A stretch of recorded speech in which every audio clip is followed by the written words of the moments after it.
Woo. Hey guys, Aussie Craft Distillers shooting the shit. Welcome all, welcome one and all. How is everybody? I'm good. We are good. I'm good. I don't think they can answer yet. Oh, really? Hold on, let me bring up the comments. No, they have not responded to you. No one? Okay. No one all right. as yet. I'll keep pushing there. Keep going. All right. So Press on. tonight we are here with crap. I don't think his name's crap. No. Whippersnapper. Shall I? So shall Jimmy from Whippersnapper. G'day, Jimmy. G'day. Yeah, boys, how you going? Over in WA in sunny Perth. Yes.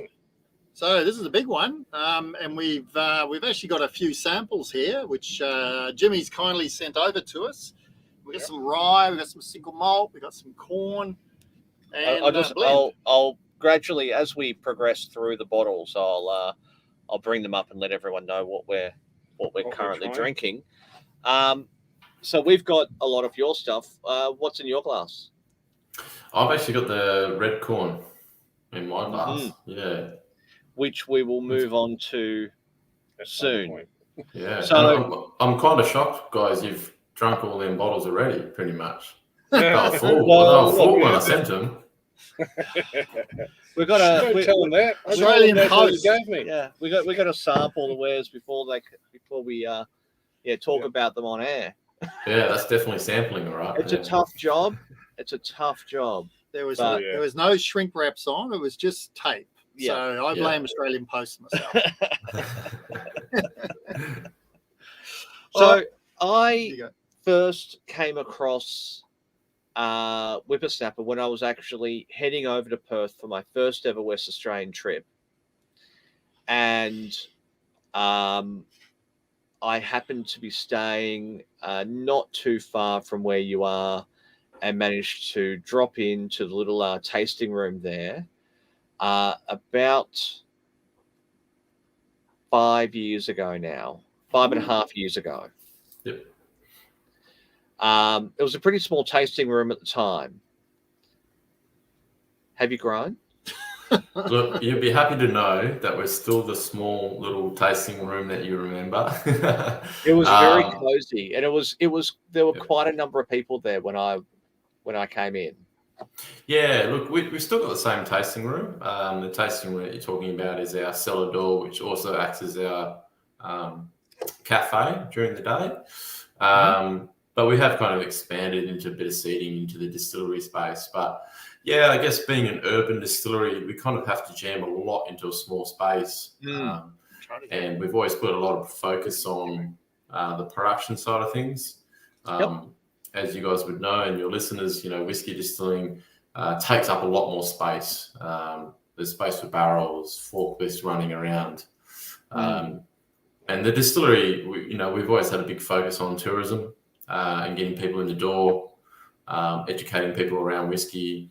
So, it's a mixed-use space as well. So we need to leave room for our master classes and our whiskey tours and things like that. So, and the cafe and all the other functions that the operation has. So, but it hasn't changed. There's some different artwork here and there, and more whiskies probably on the shelf, certainly since 5 years ago. And yeah, it's still that kind of, it's a cool vibe. It's a really cool vibe in there. And I mean, it's 10 years for me now, and still love being in there. Yeah, we actually have another warehouse 2 doors down on the street. I was going to ask, where are you keeping all those barrels then? Yeah, so actually where I'm sitting now is my office, and it's a warehouse / office space, which popped up on the street, and we had to get it because there's not many industrial warehouses in East Perth, being on the edge of the CBD. It left really. So yeah, we picked that up in 2020 pretty much to allow us to kind of keep growing the business and the distillery. Which I guess you probably need to have more space, seeing as you're winning a couple of awards here and there. Nothing of note that we really need to talk about, though. Only the world's best corn. Yeah. Yeah. Yes. Yeah. Just- whiskey, just competing with some of the American stuff, yeah. Not a big achievement at all. Like hell. What was that day like? Oh, incredible! When we got notification that we should make our way over to London, we thought, they're just trying to sell us tickets. Because the year before, we'd actually won World's Best Single Cask Single Grain for our wheat whiskey. And we didn't go because we couldn't afford it, right? London's a big expense for a small business. So then when we got nominated, I guess, for the Red Corn winning something potentially, I hate to say, back to the World Whisky Awards people, what is the actual chance of us winning? And they said, look, it'd be an awkward silence on stage. So yeah, we kind of scrounged around, and the business paid for me to go, and my general manager and a mate of mine paid his own way, and it was quite fun, sitting at a table with some of your big American distillers and chatting to them, and they were like, "Where are you from?" "Perth." Where's Perth? West Australia? Oh, okay. We normally see big international guys here, but everyone was really supportive, and yeah, it was a humbling experience that night. And it was a short trip, 5 days. Tested out my liver, still got it. I can contest to that. Still got it. Kept strong, in and out, 5 days, 12-hour shifts of drinking and just having a good time, and putting the feelers out to the industry out there as well, and seeing what was happening in the London bar scene as well. It was good fun. Yeah, wow. That would be an experience, most certainly. So where did it all start? How exactly did you... So if it's over 10 years now, that makes you one of the veterans of the scene, really, doesn't it? Yeah, we actually started the business the idea started around 2010 as a pretty crazy pipe dream, as most of these distilleries start off as, and it starts like a lot of stories, just a love for whiskey. Where I grew up in West Australia, I grew up on property. I worked on farms when I left school, and you do a lot of drinking, and you do a lot of drinking of particular spirits that weren't very good back then as well. This is the early 2000s. You didn't have access to a lot, especially country WA, for instance. You don't have access to a lot of good whiskey. I think my mum's top shelf whiskey that she had was Black Douglas, Right. Quality drop. And she would say it all the time, "That's top shelf, don't touch that." But I think as you start to mature, you start to explore the world of whiskey. And back then, obviously, the Australian industry was starting to pick up with the likes of Tasmanian stuff. And I guess when I started to mature and started to build a palate around what good whiskey was, there was this kind of gap there where we didn't see a lot of American-style whiskies, good quality stuff, good craft whiskies in Australia. There's plenty of single malt options.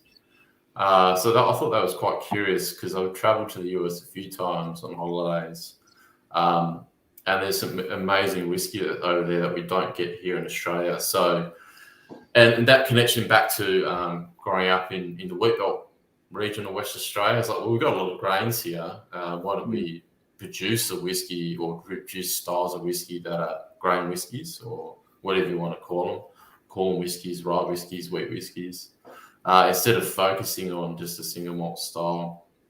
So that idea started to burn. And then I met my brother-in-law, and then he had a similar passion to me. His story starts differently. He grew up next door to a guy called Vic Tanger, who flew Lancasters during the war. He had his own recipe that he made in his backyard, and his neighbour was my brother-in-law, and he got inspired through Vic. and his stories. And my brother-in-law eventually helped write his memoirs. And there's a connection to whiskey for Al, Alistair, through his neighbour.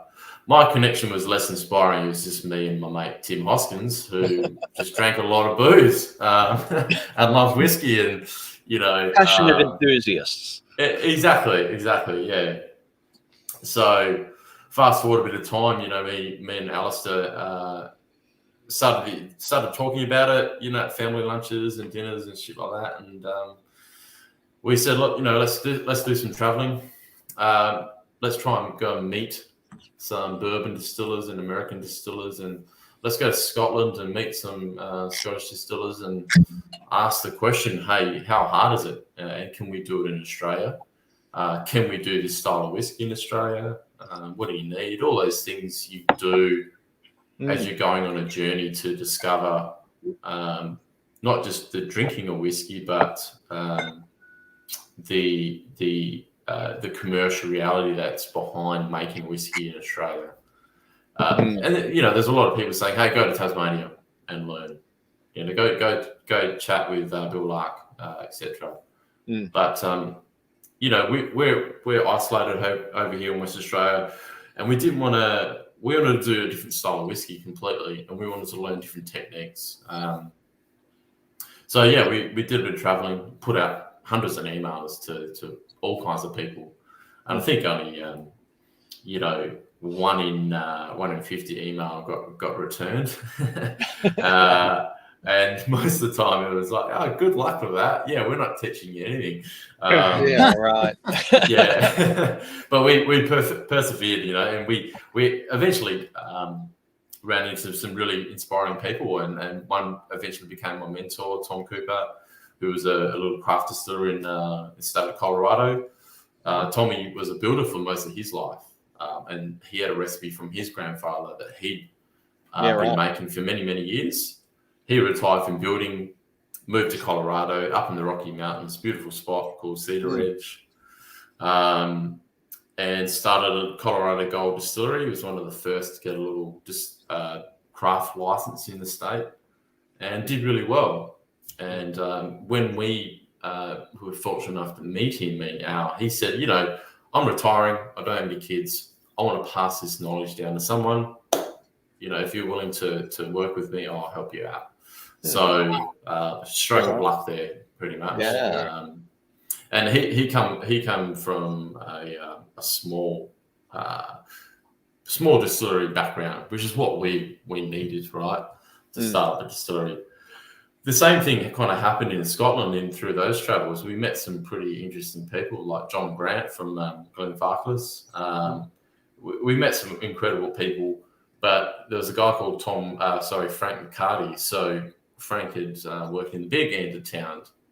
So he worked for brands like Bushmills, Northern Ireland, Lakeville, and Brooklake, and Springbank for 20 years. Yeah, wow. So it was quite good for us to come and learn from these two people who've got all that experience. But in the end, what we did, we just pull that knowledge from these guys, because we're not here to reinvent the wheel. We are trying to make our own style. But in the end, we're just trying to make really good whiskey right here in Australia. But we just wanted some of that knowledge from over there, been doing it for so long, and bring it back to Australia and use our own ingenuity to make our own style of whiskey. And what do you think the key takeaway from both sides of the globe there, the Scots and the Americans? What did you see early on as the key differences or the key similarities between what they were doing? Yeah, it's simple. Like Scotland, tradition; America, innovation. Right. And we kind of wanted to sit in between there. The craft scene was booming over there then as well. This is back in 2011, and there was so much innovation and technology and different ways of making whiskey, still with the aim to make good whiskey, right? And then in Scotland, you've got all these hundreds of years of tradition, which don't have a lot of that innovation because they can't, right? So we got to pick and choose the parts that we wanted. And I'm big on innovation, but also I love the tradition side of it as well. So, and that was the differences.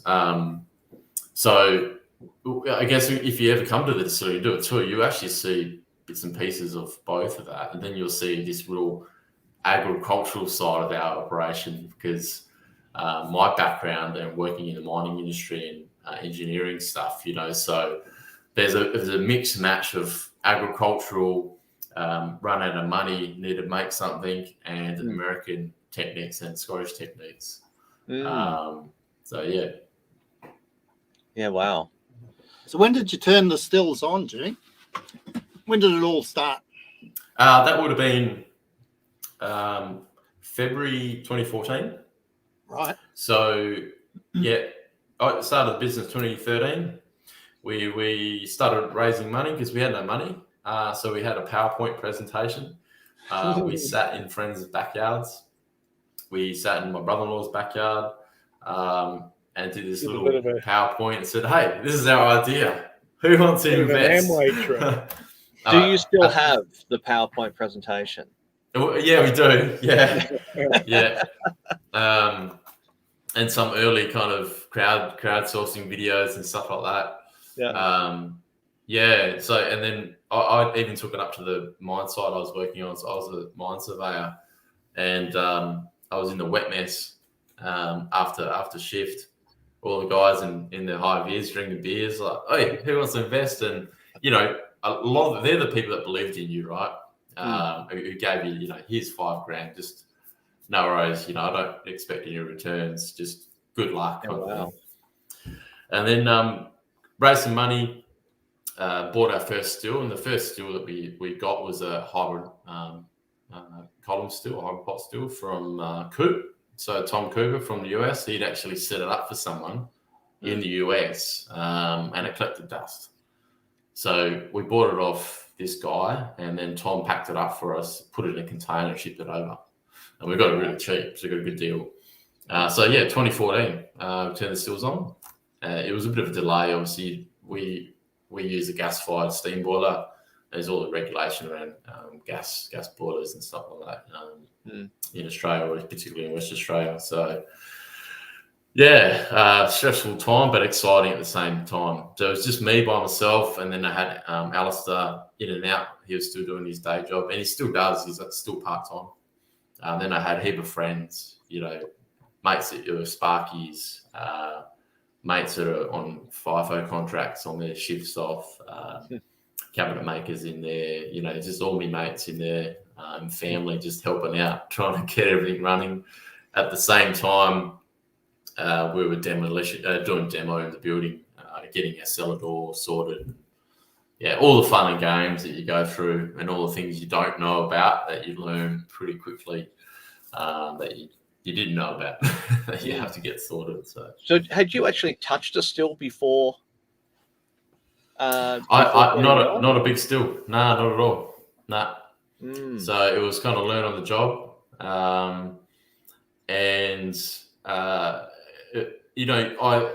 the way I learn is doing things by hand. I love making things. I love creating things. I learn by doing. So Tom was actually over here. So he came over for 3 months. So from January through to March, he had a working holiday visa. He wasn't working, right, guys? If the No. Holiday visa, yeah, of course. Yeah, holiday visa. He was just advising while on holiday. Yep.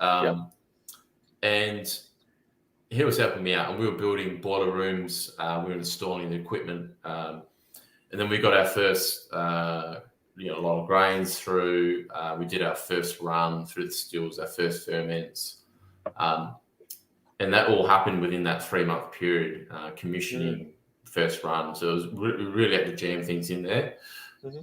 Then the day before he left, before his visa ran out, we actually put our first cask down. So the first barrel of whiskey was actually all done together before he left.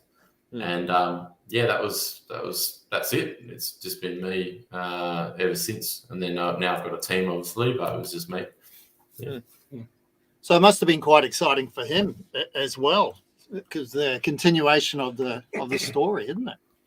That's right. Yeah, and the recipe. So the upshot recipe originated from his bourbon, Right. and then I've tweaked it. I've changed it. So it's gone from his granddad to him, and then down to me. And that whiskey doesn't get produced in the US anymore. So its lineage is now in Australia. I changed it for our market, so I tweaked things up a little bit. And then ever since then, we've made our own styles of whiskey. So all the what you're drinking now is all our own creations. But speaking of, I think we've all almost finished our glasses of the red corn, which is creamy. Yeah. That's nice. Creamy and spicy and Buttery. Yeah, buttercream and spice. It's lovely, absolutely lovely. We've had a question come through from Ian Bruce, wondering if the process having that American influence use a. I can't quite read that sentence. Do you use a doubler? No, we don't use a doubler. A dumper, is that what they're called? Yeah, you probably see them more in continuous distillation setups. Yep. Where they will use a doubler, but yeah, not for batch distillation. Yeah. Mm-hmm. Okay, cool. And we did have a couple of comments come in early on.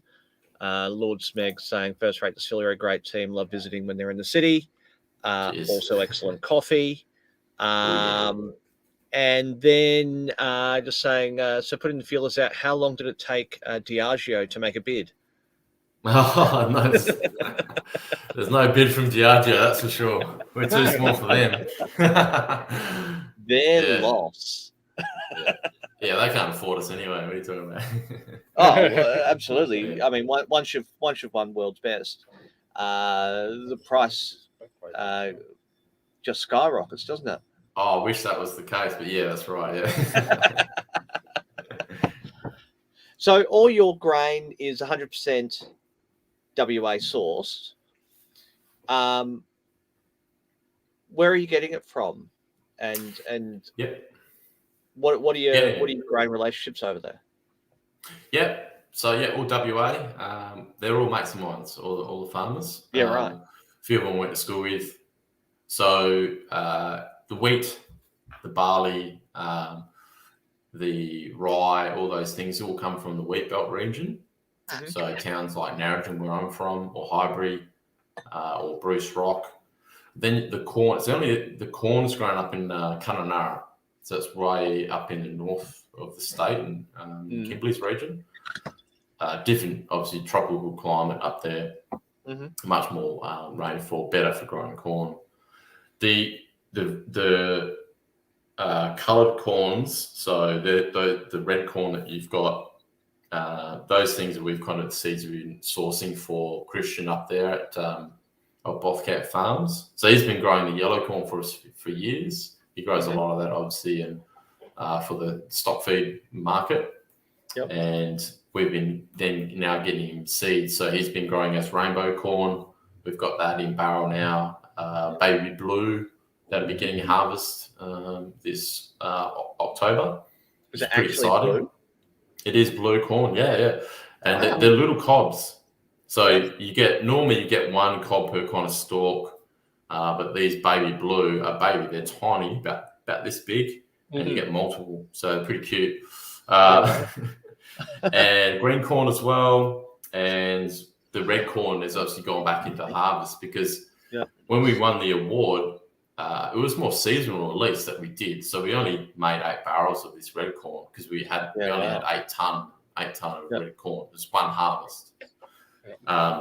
Luckily, he keeps a seed bank for us. So when we won the award, I was like, "Wait, you need a plant, mate. We need some more because we're going to run out." So,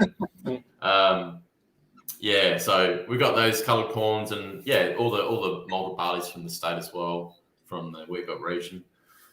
We love sourcing local. We love talking about our grains. We love highlighting the provenance of the grain and where they come from, and pushing those flavour profiles into the whiskey. rather than kind of just allowing a barrel, for instance, to do the talking. We want people to get back to the tasting that raw ingredient and the differences. And the red corn was the first experiment. So if you put this next to Upshot whiskey, our flagship, which is yellow corn, there's a huge difference, big difference. Yep. So it was a bit of an experiment. There it is. So the Red corn is more. shit. Is it more spicy? But you can see color difference there, certainly. Yeah, that's the cask strength. So it's going to be slightly different, but the 43% ABV is very similar. Yeah, the yellow corn's a little bit nuttier and spicier. I would say the red corn's sweeter. So you get this real kind of old English toffee character come through. Right. Whereas you get more of a traditional kind of caramel, vanilla spice in the yellow corn, and a bit more butterscotch coming through, which is very similar to the toffee, old English toffee in the red corn. But there's a huge difference, and that just kind of proves that, you know, we use the same mash bill, obviously same fermentation, same distillation regime, same barrel program as well. So new American oak always for us. Okay. Exactly the same. Just swap the grain out. Big difference. So and that's exciting. Just being able to play with different heirloom variety grains to get that to shine through. So,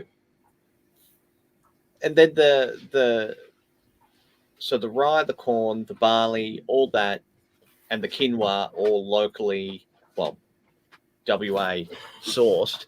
The question on that has come in. Given how expensive freight is to send up north from Perth, find the only way to keep transport costs down was to make your loads of backload from the return leg to Perth, or do you use rail?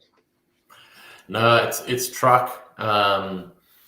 It comes down to a wholesaler in Perth from the co-op, and that ever since the cyclone that happened at the start of the year, or maybe end of last year, up there, road freight's gone up a lot, and it has for shipping around Australia's gone up. So when we started the distillery, we were buying corn from Kununurra at about $650 a ton. We're closer to $900 a ton now, and a lot of that is freight. Yeah. So it's expensive, but we're out making good whiskey, so we want it to be WA made, right? So it is what it is. There's nowhere else you're going to get it really either. So either way, it's going to have to be freighted in, isn't it? Exactly. So right. you either freight it locally or you freight it interstate. Yeah. Either way, you've got the cost, don't you? Yeah. So if you had to pass that cost on to that, I mean, that's quite a significant increase. Have you found you've had to pass that on in the bottle price, or has that been able to be absorbed, or how have you handled that? The Upshot whiskey, it's been on sale since 2016, and that price has been stable all the way up until last year. Yeah, so wow. we've absorbed all the increases in excise, which is your big kicker, right? Yeah, that goes up every year. Everyone gets smashed with that. It's horrible. But obviously, COVID, all the things that's happened post-COVID, the inflation, everything's gone up. So unfortunately, we had to put it up. We just couldn't carry that. So a bottle of Upshot whiskey used to retail for $98. Mm-hmm. Now it's at $110.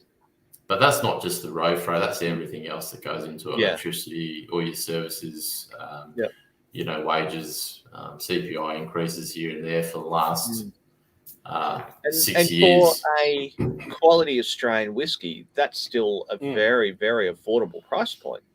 Especially in a 700ml bottle. In a 700ml bottle, absolutely, yeah. Definitely. And I think if you compare it with Australian stuff, absolutely, it's where it should be. And I think, a lot of people unfortunately compare Australian whiskey with imported whiskies and go, why is it more expensive? But there's a huge difference in product, right? In quality in Australian stuff compared to imported stuff. No, I'm just generalizing. So you're always going to be a little bit more pricey, and it is expensive to produce whiskey in this country because we're doing it in small batches too. We don't have that economies of scale like our imported friends. So, but yeah, we've always wanted Upshot to be accessible to people.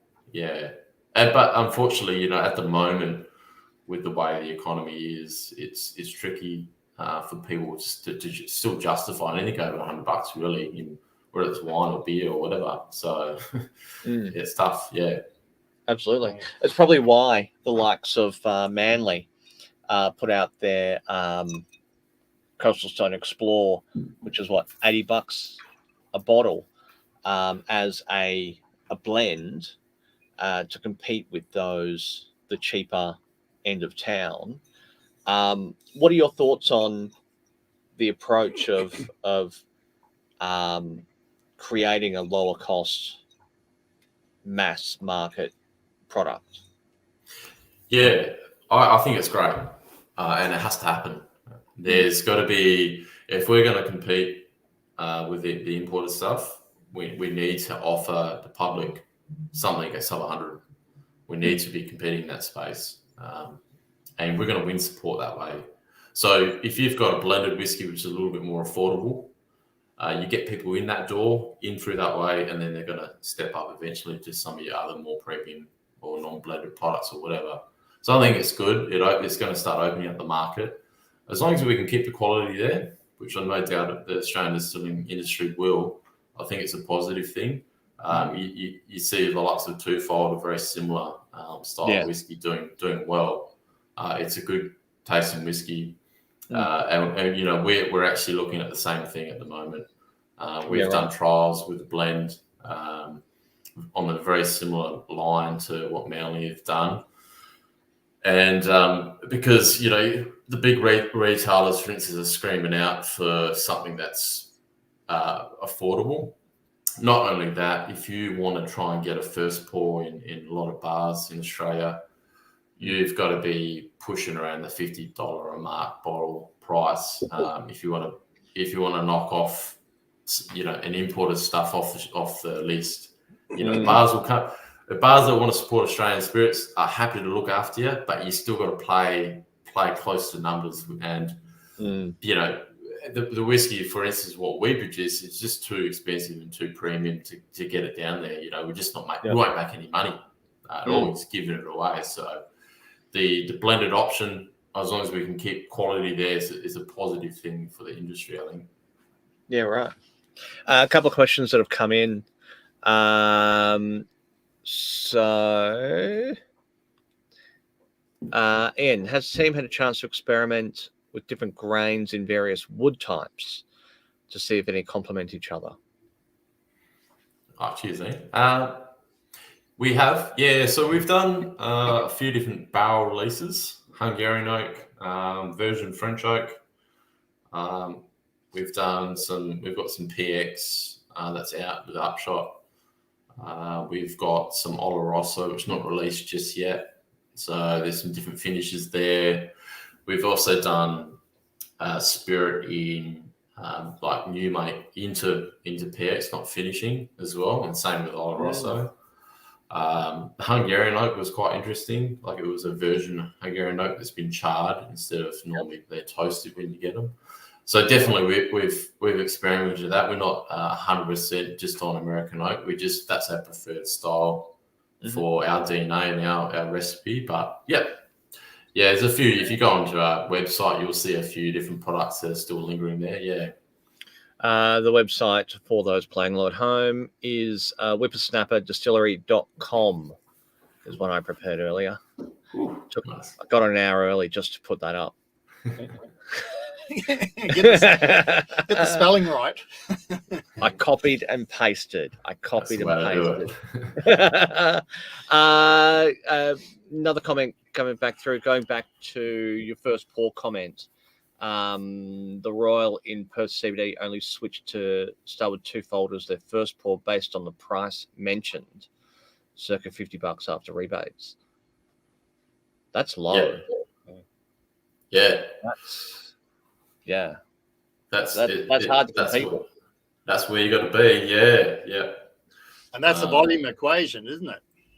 Mm. You've got to be putting volume down to be able to do that. Yeah. Circling back to your grain as well, another question from William Rule. Is any of the corn malted? No, it's not. It would be more efficient if it was, but it's not.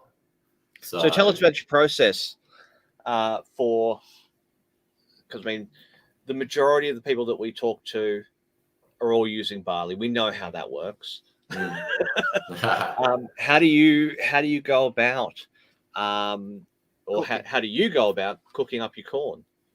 Yeah. Look, you're probably aware, like corn, for instance, doesn't have a husk, right? It's just going to be your flour. So you have to treat it differently. So we use what we call a multi-cracker, and we used to use a plate mill. So very different. We don't use roller mills because you won't be able to put corn through it. It's like grinding up rocks, right? So it's pretty hard. So, but what we're trying to aim for when we mill corn is to pulverize it. So the more finer we can get it, the more extraction we're going to get out of it. That also then causes an issue when you go to mashing. So we can't use a mash tun, right? Because the corn would just be like flour and would just blind up all your sparging plates. So we use a mash kettle. Okay, so as the name suggests, it's a big kettle, agitator. Water goes in, corn goes in, and anything that's got a high gelatinization temperature, it goes in and cooks first. Okay, so corn's about 80 degrees. That's when it's going to give us the starches or solubilize those starches for us. And then we step it straight down to about 63 and we add malted barley because we need the enzymes. So we don't use artificial enzymes. We need that the malted barley enzymes, active enzymes, beta-alpha amylase, beta-amylase to then convert those starches into fermentable sugars. So you only get one crack at it. So it's not the most efficient process in terms of alcohol extraction. That's where laundering is going to be better with malted barley. Hence why we use malted barley. You get more bang for buck out of malted barley. Mm-hmm. So, but it's not too bad if you can get it right. And then we set it down to fermentation temperature for our yeast. We use a pretty interesting yeast strain that's tough, it's harder, you can handle all kinds of anything we throw at it. It'll ferment nice and warm that we like. We like to drive more kind of fruity characters in our whiskey if we can. Short, sharp ferments. It gets hot in Perth as well, so it can handle temperature. So it'll be fermenting up around 38 degrees in the first couple of days. Yeah, wow. And we do full grain fermentation as well. Yep. So we pump everything in fermentation, and there's some good papers out there that actually it does say that we can drive better esters and congeners out of the ferments by having the grain present during fermentation, which is pretty cool. So it's a bit more of a traditional. Is that because of the nature of corn, or is that would you get a better ferment if you were fermenting on the grain with barley? You get a different right. ferment, different flavor profile. Yeah, I wouldn't say it's better or worse. It's just having the grain present, you're just going to get a lot more flavor developing happening in your fermentation. But it's also a process thing as well. We can't, because we don't have that filter bed, we're not separating the grain out of the work, right? So it all has to be pumped over anyway. And then obviously post fermentation, we've got grain, but the grain settles out, so we just decant the liquid. But again, the grain that's left in the ferment tank is holding some of your good liquid. It steals a little bit. So again, it's less efficient. Yep.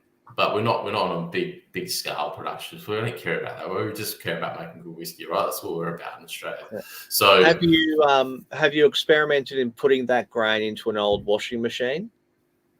And trying to dry it out. Trying to look, what we have done experiments back in the day. We've Who got were you talking to that did that? I've forgotten now. So someone can go back through the back catalogue of episodes, but someone that we were talking to Not so long ago. Yeah. not too long ago put their grain into a washing machine. Not their normal everyday washing machine that they're putting their undies in, but a purposeful washing machine to spin the grain and suck everything out of it. Yeah, I Oh, think it's Anderson. It'll come to us. We'll just. Anderson Peters. Oh yeah, absolutely. Yeah. can't Aaron remember. Anson at Crooked Tune also doing corn. Yeah. Yep. So he's making American style liquor. Very, very, very, very, very small batch. I think his whole distillery is probably smaller than my shed. And that includes the cellar door, doesn't it? And that includes the cellar door, yeah. And yes, he was saying that in order to, because he also ferments on the corn, on the grain, he was transferring the fermented corn into a washing machine and spinning it to get it all out. I feel sorry for that washing machine, to be honest. Yeah, I think he said he burnt one out. He's been through Yeah. a couple of them. Yeah. That was that was. Just gets them off the side of the road or something. Doesn't it? They weren't anything special. I don't think he washes them, but Anyway, that's enough I about think the that just washing adds to the. But so that probably speaks to the innovation side of things. In dealing with these difficult grains and in dealing with that difficult process, have you had to come up with any unique ways of making life easier? Oh yeah, certainly. Processing the grains can be difficult. I'm trying to think what might stand out, but there's different techniques that we certainly use with some tricky ferments and grains and grind profiles and different ways of cooking things. It takes a while, especially using things like quinoa. Very difficult grain to use. That was an interesting one. Tell us how that came about. Oh, look, it was just a bit of fun to start off with. My mate approached us and said, we're growing quinoa. I said, oh, why are you doing that? So there's a big market for it. And we want to be the first. So they were trialing all these different varieties of quinoa, and they found one that would actually grow in our conditions, because there's hundreds of varieties out there. So they grew this golden variety. And he said, oh, can you make us some whiskey? And we're like, we'll have a crack at it. And good mate of mine, Tim Hoskin, who worked with me back in the day, he did a heap of trials at home. The problem with quinoa, though, it's high in protein, right? It's a little bit useless for us in alcohol production. But the whole purpose of doing the quinoa whiskey was to kind of demonstrate that we can use different grains and we can be as wild as using quinoa. And we can create some excellent flavor profiles. And this goes back to what I was saying about talking and building provenance and talking about grain in whiskey. So we did that. We bought a bottle of the Corsair quinoa whiskey, the only one that we knew of in the world, from Tennessee. And they had 20% quinoa in theirs. So we said, oh, stuff that. It's got to be at least 60%, right? It's got to be a majority. Go hard or go home. In there. Go hard or go home, exactly. I think we yielded a quarter of what we would get out of corn in alcohol, right? So super inefficient. The grain costs us $4,500 a tonne. Oh. Ouch. Yeah, this is when chemo was really popular. It was a fad. So yeah, but the end result was incredible. It's earthy, it's nutty, it's spicy, and I've had Scotch distillers on their holidays come over to Perth on the way through, and I want to try that. I've got to try it, taste it, and be blown away because it's so different. And that's all we're trying to do with that. It's not going to be a product that's going to take over the world and be a big seller. It was just something on the side, but it really tests your palate and really builds that palate as well, I reckon. And it's interesting. It's fun. So, And did it test your processes in the same way that processing corn does or processing rye does? Is it the same process? Very similar to corn. The gelatinization temperatures are similar. It tested the mill because it's the tiny little seeds, right? So it just kept falling through the mill. So I think we bloody milled it 4 times before we actually crack it open. And it fermented very, very similar to corn. The toughest one we have is the rye, which you've got there. And we all know rye is difficult. The beta-glucans in it. And again, go hard or go home. There's 85% rye in that. So it is heavy. The yeast struggle through it. The consistency of the rye matches like PVA glue. It's so thick. So ferments do struggle with that. That's But yeah. And then having to deal with disposing of all of that glue. Yeah, just lots of woodwork, mate. So all of the racking in the distillery is quinoa based or rye based. As the glue holding the racking together. Yeah, exactly. Or my dog licks it up, one of the two. Yeah. That dog. So we've just moved on. Fuck, what did I just pour? This one. Oh, the cask strength. That's the last one. Oh, nice. Yep.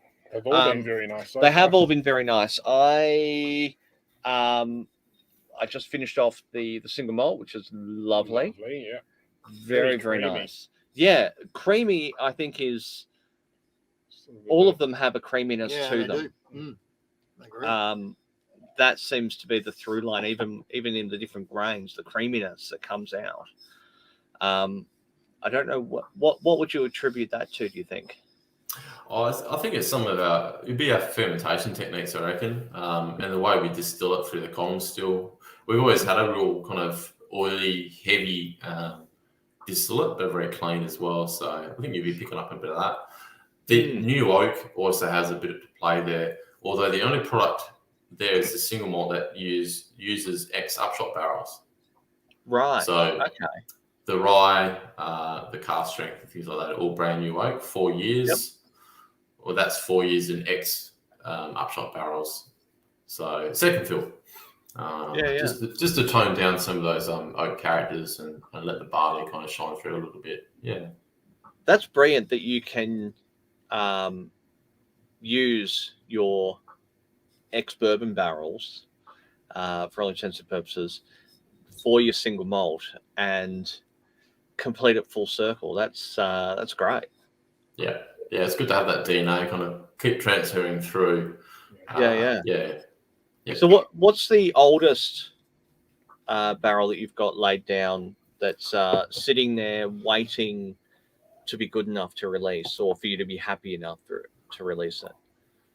We've got a few experiments, probably about 8 years old now. I would say we've got one called Big Love. Now, Big Love is a version of the upshot distillate, which is about 7 years old now. And we're planning to do a release of this each year, just one barrel. This Big Love will blow your mind. It is... I'm not going to try and compare it to something, but the way we've distilled it is very similar to upshot in the fact that it's the same process, but instead of going through 20 plates of distillation like upshot does, It's just a strip spirit, 4 plates. It's heavy, it's oily, it's full of those congeners and esters that we want. It's raw, goes in the barrel at about 60%, and it's taken to about year 6 before it's kind of hit maturity, but we've kind of left it in there a little bit longer. Such a heavy, bold spirit. It sits beautifully at about 55% alcohol. Hoping to get that release when we can. We've just got so much going on, but it is a banging whiskey. But it's not for everyone. I think if you're a diehard, maybe Pappy Van Winkle fan or something like that, because it is a wheated style whiskey, this one would be more affordable and probably tastes a little bit better. So yeah, incredible whiskey. Hoping to get that out soon. So yeah. And what about the name, Big Love? That's a interesting name. Where'd you get that one from? I was one of our employees. I'll give him credit. Back in the day, because it needed more love in the barrel, pretty much. So it's like they need more love. I was like, oh yeah, Big Love. So because it is a big spirit, it's bold. As especially as a new make, it's ugly, it's sexy, all in one. But it just needed that time in barrel. And, it sits over here. It's nice and warm.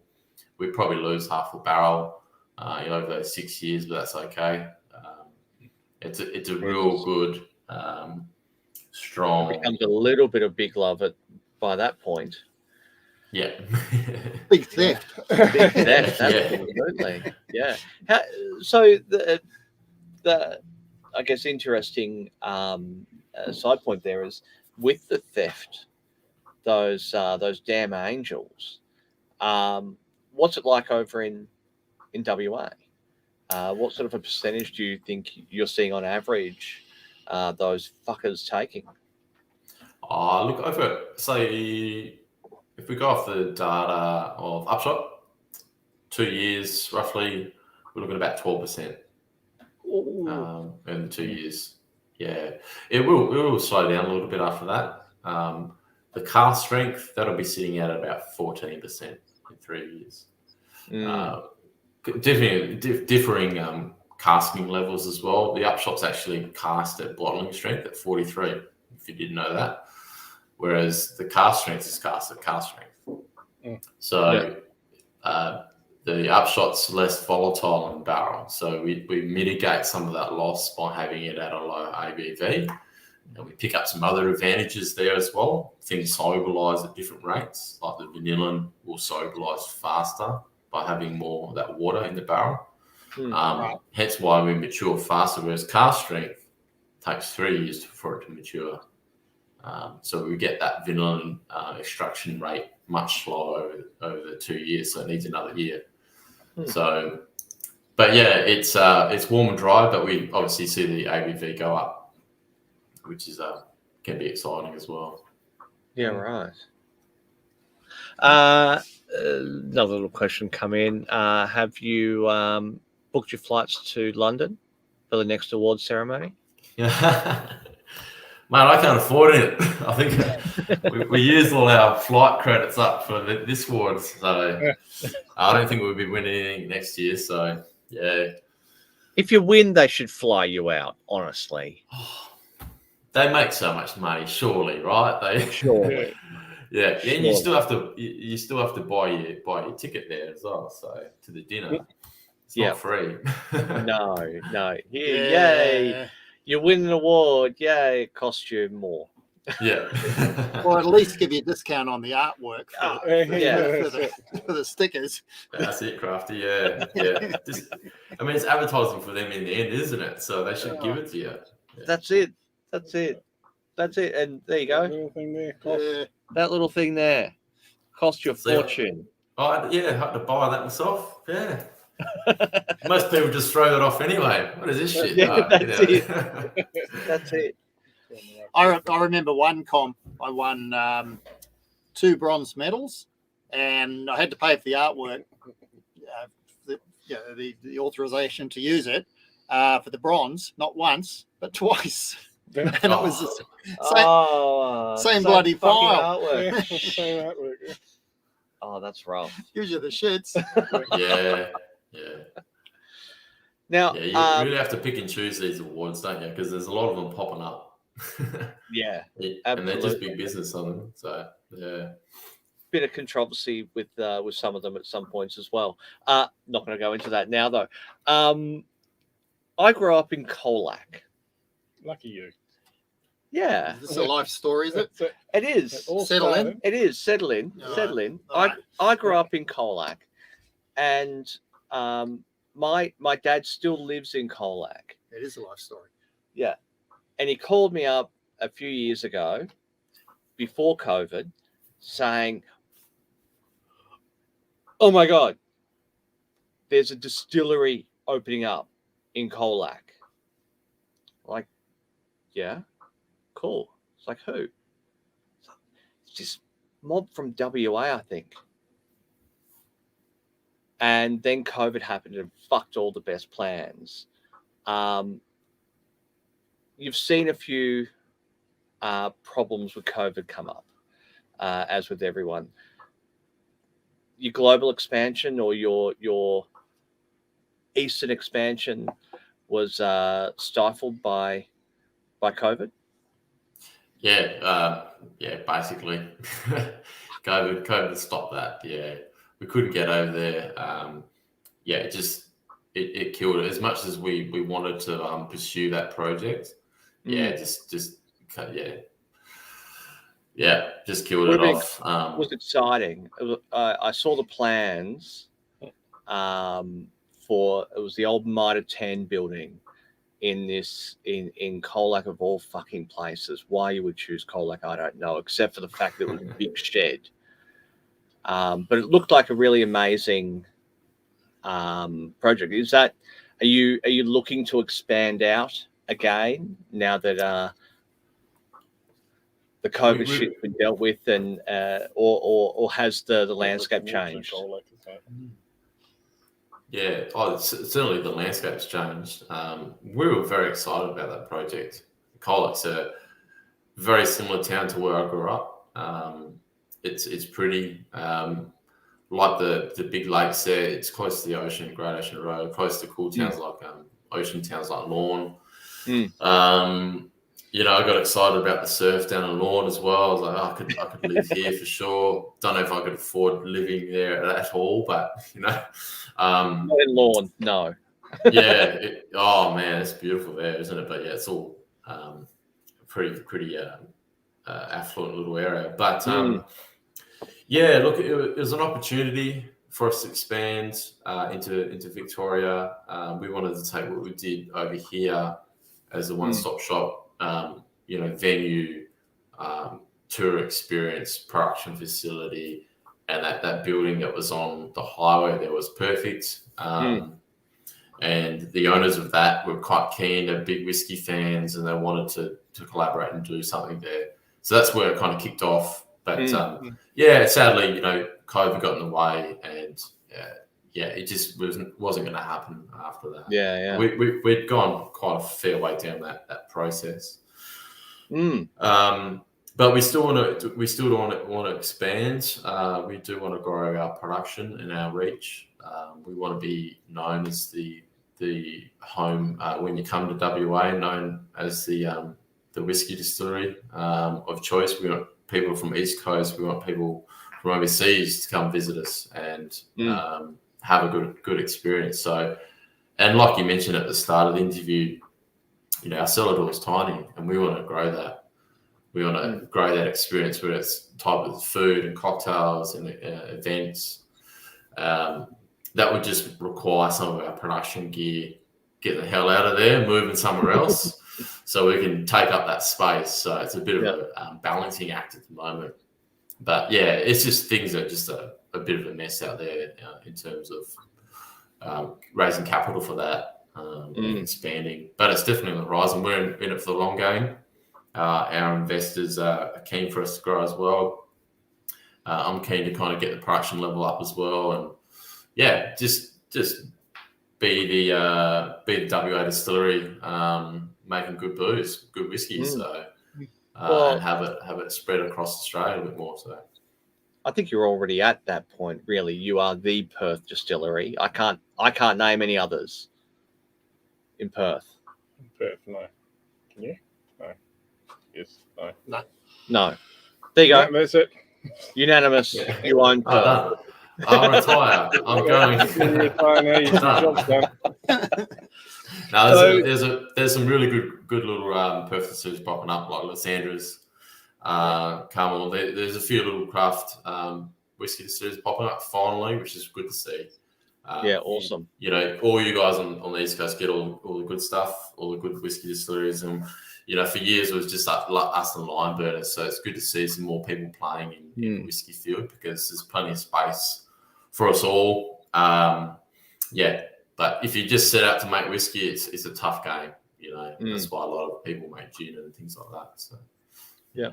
Now that's something that you've never gone into. Sorry, I took your question there.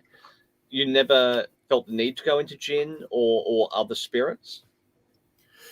No, it was looking back, it was probably the wrong decision to make. Financially, that's why you went tough. coffee. Yeah, look, coffee ain't gonna pay the whiskey bills, that's for sure. It's nice to have for us personally, as you can't drink whiskey in the morning all day, every day. But yeah, look, we stayed away from gin. You know, one thing I love whiskey, and I just wanted to focus on whiskey and be passionate about that. Maybe that was a poor business decision, but we've gotten through that now. And the good thing is, from a brand perspective, we're known as a whiskey distillery. We're not known as a gin distillery that makes a bit of whiskey. So we toughed it out. But I certainly recommend anyone starting up a distillery do more white spirits, pump that out the door, get some revenue in the door, because it's been tough. Yeah. Definitely, the cash flow certainly would help. Yeah. So talk about beer. Or make beer. Yeah. Talk about those early days, Jimmy. So when you had whiskey, so you hit the 2-year mark, you had product. How did you get it out there? Was there a lot of door knocking, a lot of sitting down with bars? How did you get the name out there? And what was the strength of the offering? Was it very much, hey, we're local, we're Australian, or what was it? Yeah. So we as you might know, Crafty, we started off with the moonshine, which started as some brand building, I guess. It certainly didn't drive much revenue. Moonshine's unfortunately got a bad connotation in Australia. For us, we know it's a moonshine's such an underrated product. You know, drinking new makes incredible, but tell the Australian public that, right? Moonshine, oh my god, rocket fuel. Oh my god, it's not rocket fuel, but anyway. You'd think we would love it, really. Yeah, but it was tough. So we did some brand building. The other advantage, obviously, was we were in the city, so we're close to a lot of people, demographic. We already had coffee customers for two years coming in. We were doing events in the distillery, so we had car launches in the distillery. We had fashion parades, live music gigs, all happening in the space. So we're kind of brand building and building this audience that were paying us to be there. And then so when we launched the whiskey, we already had a bit of a name for ourselves. Right. So I wouldn't say it was easier, but we'd kind of built up a bit of a following. So when the whiskey came out, it was easier to go, oh yeah, you know, it's here. We picked up a distributor as well, a local little boutique distributor in Perth. They started got on the road, started repping as well, had a lot of experience in on-premise and retail. So that helped us as well. But the offering, to be honest, it was one style of whiskey and 2 moonshine. So it was pretty small.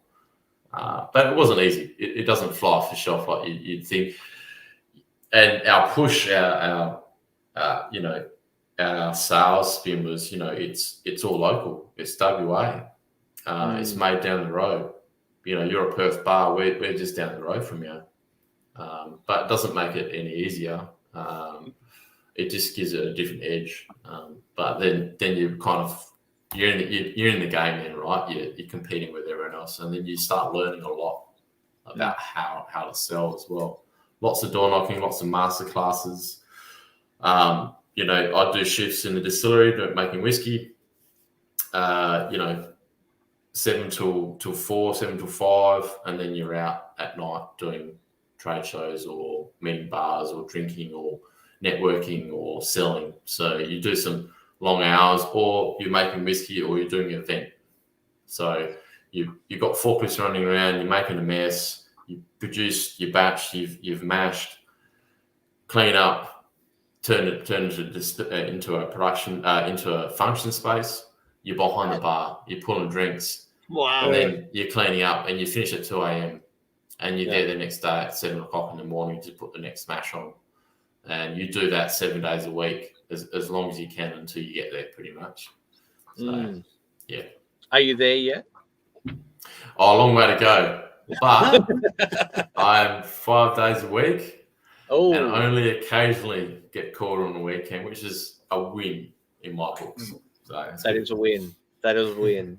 Well done. Well done. And how long did it take to get to that point?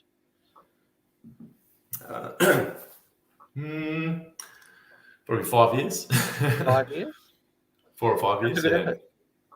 The good thing is, though, in our business, especially in the early days, we had some guns. Like we had some amazing people, friends of mine. I mentioned Tim Hoskin before. I grew up with him in Narrogin. He's at Archie Rose now as their production manager. Absolute weapon. So my brother-in-law, all our staff, we've always had some good crew. So you're not doing it alone, obviously. And really passionate people just helping you out and getting stuck into it. So yeah, it's a tough slog, but it's good when you're doing it with good people, because who gives a shit, if you've got good people around you. The cool thing is, at the end of the day, especially these days, you go to bars in Perth and you see your product on the shelf. That's fucking awesome. And then you actually hear someone ordering it or talking about it. You're standing at the bar and they're going, "Oh, have you heard of whippersnapper before?" Yeah. "Oh, I've tried that one there. You should give that a crack. Hey, it's really good." And you're just like, yeah, it pays off, all the hard work. Do you ever go, "Mine, I did that"? No, it's weird. How do you approach that a conversation? You just go. It might be unless you're an attractive lady. It's like, "Oh, hello." That release, that's a good release. Yeah. That one, I made that one. What normally happens is, like, I don't know what whiskey to buy, and you hear that and you're like, "I've heard about this whiskey distillery in East Perth. You should buy that. I heard it's bloody awesome." Yeah, and you just walk away. And you're wearing a whippersnapper shirt. Yeah. Upshot t-shirt. Oh, that's funny. Now, how do you go with the two different brands as well? Upshot being obviously its own brand, and then Whippersnapper as the distillery. Does that do you have any confusion with that, or how do you go with marketing of the two different brands side by side? Yeah, there was a bit. We evolved the label over the years. We wanted Upshot to be easier to say at a bar, basically. Upshot means an end of a story, end of a journey. That's why it's on the bottle. And the label itself is a little bit more contemporary, and it's meant to look urban. So it's actually meant to be. Actually, I'll pull one up here. Here we go. Yeah. So you can kind of see this rip line here is like band posters that you rip off walls in the city, and there's another one stuck on there. That's kind of the urban representation. Oh, yeah. Yeah, right. Okay. Yeah, because we're an urban distillery. So, but it has evolved over the years. And yeah, there was some confusion in the early days, but you notice as you turn the bottle around, there's a lot of whippersnapper references. Oh, indeed. Yeah. Yeah. So yeah, it's just like we want it to be, hey, can I get an upshot and Coke or whatever, upshot and ice. Nice and easy. Instead of saying, can I get a whippersnapper distillery corn whiskey? Yeah. So, but you can see with the single grain series here, we've gone back to that whippersnapper monocle there. Yep. And obviously single malt, whippersnapper distillery, single malt, Australian whiskey. So we're going back to that more traditional kind of look. So spell EY. EY, yep. That's the corn. That's the American kind of taste, the Irish taste. So, man, it gets a lot of. I think it annoys a lot of people. There's an E in there. It's like, is that a whiskey then? It's like, yeah, of course it is. It's just different spelling. I've got Irish heritage, so it's American style whiskey in the bottle, so that's always EY. Even the single malt is EY in there, just to really annoy people, right? Just to fuck with people. I like it. So will you do a triple distilled corn whiskey? Just to marry the Irish American corn. Need a new fusion for that. So maybe not. We've do it multiple times. We've actually got it's not released yet, a barley whiskey. So we use 80% unmalted barley. Right. And that is our Irish style whiskey. Yeah. Right. And that falls in line with the a wheat belt series. Okay. It looked exactly the same as a green bottle. That'll be about 6 years old, 7 years old. Very interesting product, very grassy, a lot of honey tones, quite savoury as well. Very different to our single malt. That'll be coming out soon, probably next year, I'd say. But that's our Irish style whiskey. And the reason we did that in the early days is because we didn't have a lot of options to change malted barley strains. So we went to my mate Justin and just got some two-row variety barley, Flaming it was called, and gave that a crack. So we can experiment with different style of barley. And it was unmalted. So, yeah. So what's next for Upshot? What can we expect? You've mentioned a few different things that are coming up over the next sort of year or two to be released. Where do you see Upshot going in the next 5 years? I think it'll keep the brand might evolve a little bit, but it's always going to be there as a good stable single barrel release whiskey. You will see the blend come in underneath it to support the price point and the product itself. So we've obviously now that's $110, and like I just mentioned, it's a single barrel. Most of our whiskeys, or all our whiskeys, are single barrel released. Oh wow! So, yeah. So the blend whiskey, which will come in underneath it, will be part of the Upshot series. So it'll be a corn mix with a wheat NGS mix, and that actually comes out, I think, in November. So, yeah, we produced this whiskey probably 4 years ago, and we did a small batch to trial the market over here in West Australia. And I believe I started making it right, and then Starwood released the twofold. I was like, oh my god, they beat me to it. So we were thinking about it, but we just started planning for it. I think it was in 2018, and they released theirs, so that's kind of cool. Wow. Then anyway, we made our first batch. It was about 6 barrels, and it went out to a few big venues here in West Australia as a first pour, and they absolutely loved it. And the feedback we got from the public, different people in the industry loved it. So we're like, okay, we'll make it. So, and since then, like Manly and others are probably starting to think about it as well. But Upshot will always be there as the premium option, the cask strength, the special corn seasonal releases like the red corn, rainbow, blue. There would be batch releases. We've got the wheat belt series as well, the rye, the single malt, the barley, and then we've got the urban as well. So our urban series are our quinoa. We've got a rum. We've got the coffee spirit. We've got smoked honey, moonshine, and moonshine infusion, all that kind of stuff as well. So yeah, That's an awful lot to keep track of. Yeah. I don't know. I get used to it. I get bored if there's nothing coming up. So I need to keep making. I love creating. I love making things. So yeah, I don't know what's sitting out the barrel sometimes. I've got to go through the database and shit, that's right. I made that 4 years ago. I forgot about that product. So there's some cool stuff sitting out there. We've done a lot of stuff with breweries as well over the years, collabs. Yeah, and then we've distilled a lot of beers over the years as well. So hops and all, some incredible products sitting in barrel out there. Yeah. One I'll probably mention is Brew Moon Rising. So it's a project that we launched during COVID for our local craft brewing scene over here. So as you remember, like all the brewers and venues shut. So any brewery that had a venue was closed down, and they had beer sitting in keg that potentially would go off.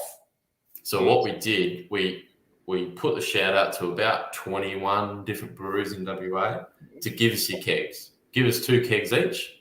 We'll blend it and we'll distill it. We'll turn it to a moonshine and we'll sell it, and the profits will go back to you. And it worked. It worked so well. We actually had 21 breweries jump on board, IPAs, barley wines, lagers, different kind of English ales. We kind of split it into categories, distilled it. Oh, there it is, Brew Moon Rising. There are my dogs on there. I just wanted to get my dog on a label, essentially, is the point of the story. So is your dog a wolf? Yeah, well, that's Marley. She's a Malinois cross border collie, so a bit of a mix. But she became a wolf in this illustration. Cool label. That's a very cool label. Yeah. Hold on. I was looking at the wolf howling in the moon. I actually, on second look, completely missed the whole dog on the label. My mistake. You see the keg around her neck? That's meant to represent, the rescue dogs in Switzerland. Yeah. Wooden kegs. Yep. Yeah. So it's like her coming to rescue the brewing industry. But it was there to kind of raise awareness. So when venues opened up to the Australian WA public, to get back and support everyone, including us and all the breweries. So don't forget about your local business, right? Yeah. So 110 bottles sold out in 12 hours. The new make is fucking incredible. The hoppy, fruity flavor we got out of it is incredible. That went, obviously, we sold that out. The profits went back to the breweries. We got a lot of good publicity, so news media got involved, and it worked as a project. But we had a bit of leftover spirit, and it's been sitting in barrels for 3 years now, and had a taste of it the other day. I've got some samples down there, and it's only one barrel, but there you go. There's the breweries that got involved. So these are all the breweries that are in that release. With their style of beer, yeah. Look, so there's Saison 21 different breweries are in there. Yep. And different styles of beer. So we've got a barley wine and stout from Beer Farm, Bevy Saison, Black Brewing Pale, Bolster IIPA, Boston Brewing Red IPA, Bright Tank II IPA. Fuck, I love the pirate action of an II IPA. Cheeky Monkey West Coast Colonial IPA, which I quite like that one. Kawarmup, yep. I've butchered that German. Lager, Eagle Bay IPA, Feral IPA, Gage Roads Pilsner, Innate Lager, Margaret River Lager, Nail Brewing Pale Ale, Northbridge Brewing Belgian Pale Ale, Nowhere Man Pale, Other Side Belgian Double, Rocky Ridge Pale, Whitford's Brewing IPA, and a Wild Hop IPA. That is some mix. So keep an eye out. Now for we're going to that have when to that talk gets about released. that a little bit more. Did you just throw them all That's the question I've got. into the still and just distill the shit out of it, or did you do them individually, or how the fuck did that work? Yeah, we kind of separated kind of the real hoppy ones, the IPAs, double IPAs, into one distillation run, more the ales and lagers into different distillation runs, and then I blended the new makes. So, yeah. Thank you, Lord Smeg. I'm just imagining Luke trying to pronounce the suburb of Cockburn. Yes. Yeah. But yeah, don't be afraid of distilling things with hops. I say if you've got if you know what you're doing, fucking incredible. So the new make, I've only got a bottle sitting around here, but it's pretty special. We can't recreate that, right? It'd be impossible. No. So when the whiskey is released, it'll fly. It'll move. It's a once off. So I was going to say it'd have a bit of a cult following, wouldn't it? That one. yeah, I'd say so. Yeah. Apparently, I fucked it up. It's Coburn, not Cockburn. That's Who'd have correct. thought? Coburn. Yeah.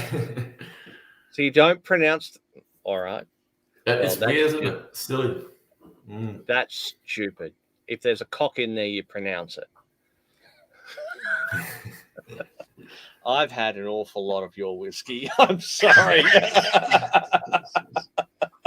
You're enjoying those whiskies. I've been well and truly enjoying it. We've are there any more questions from the audience before we sign off and I go and sleep off all this alcohol I've had and we'll let Jimmy get back to work because he's obviously got a couple more hours left of the evening? Oh no, I'm done. I'm gonna go walk the dog now. He's at home. Well, we'll let it see whether anything comes up in the next 30 seconds or not. Otherwise, we will let you get going.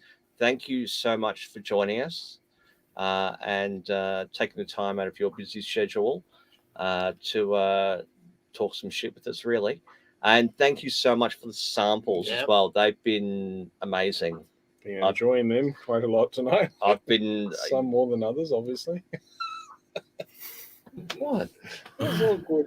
What? No, but they're enjoying really fantastic, guys. They Get on the were. list and make sure you buy yourself some. Indeed. So jump on to the website. I'm going to flash it up on the screen again. Whippersnapperdistillery.com. Get yourself some Upshot. Get yourself some of that single malt. I really liked that. Yeah. The rye. The rye. The rye is something that's fantastic. That's really quite special. And that one's sold out.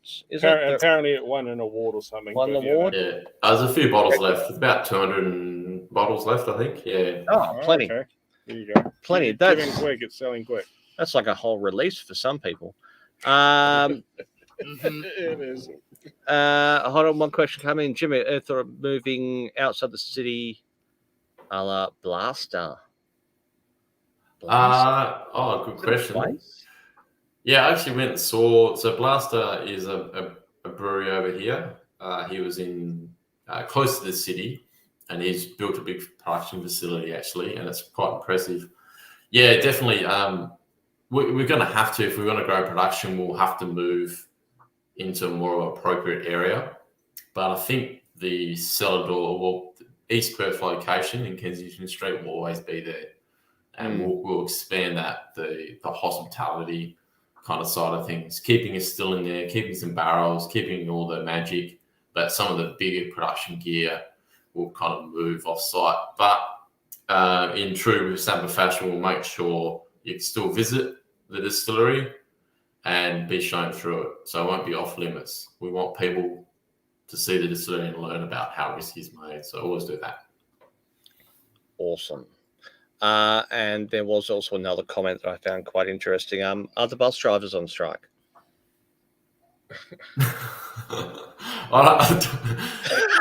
Please explain that one. I don't know either, William. I have absolutely no idea. How many whiskeys has No William idea had? and no context. Thank you so much That for was joining just us. So far over people's That- heads. So yeah. it's not funny that way. Whoosh, whoosh. Noise on Thank the you all for joining us once again. We will be back next week. Next week, yes, Yes. that is confirmed. Will Cut be. That's my birthday. And it's Lukey's birthday, so make sure you come and So join Cut us. Hill Distillery. I'll get the event up to remind everybody in the next day or so. And yeah, thank you all very much for joining us. Jimmy, don't go anywhere. I'm going to roll the credits, and yeah, we'll Thanks, guys. we'll chat offline. Thank you all again. Like and subscribe, all those things, you know. Just yeah, do that. Bye.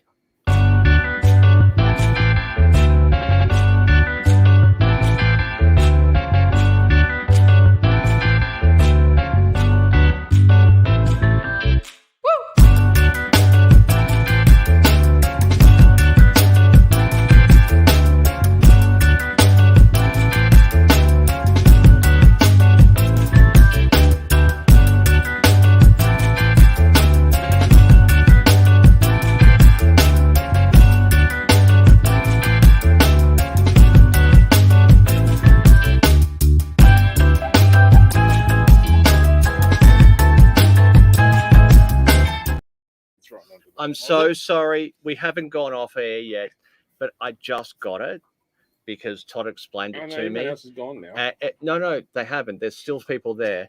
I'm sorry, William. We didn't get to throw Todd under the bus today, but we'll do it twice in another episode Yeah. just to make up for it. So Yes. eat shit. Double hit. Thank you. Yep.